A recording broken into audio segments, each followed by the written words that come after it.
Беларусь президенті Александр Лукашенко Нұрсұлтан Назарбаевтан көптен бері Минскіге көшіп келуін сұрап жүр дейді Дала Инсайт дерек көзі. Батька Назарбаевты өзінің ескі досы деп санайды және кемінде 2 гектар жер беріп, Минскіде тұратын тағы бір экс-президент Құрманбек Бакиевтің жанына отырғызып қоймақ. Батька Бакиевке Заславль 2 резиденциясынан 70 сотық жер бөліп, оған Бакиев үй салған болатын. Сонымен бірге Бакиевтер отбасына Беларусь азаматтығы берілді.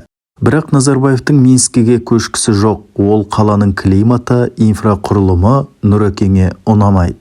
Тұңғыш президенттің ең жаны сүйетін жері Бодрум. Бодрумда керемет резиденциясы бар. Эгей теңізінің жағасы, ауасы өмірдің соңғы жылдарын өткізуге анағұрлым қолайлы. Оның үстіне Режеп Тайып Ердоған Назарбаевты түрік әлемінің ақсақалы деп таниды және әрқашан сыйлап тұрады. Батьканың неге экс-президенттер коллекционеріне айналғысы келетіні түсініксіз.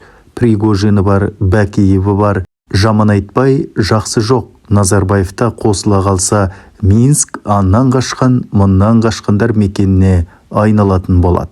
Сол тізімге Лукашенконың өзі де қосылуы мүмкін. Нұрсұлтан Назарбаев Қазақстанда 1991-2019 жылдар аралығында басқарды.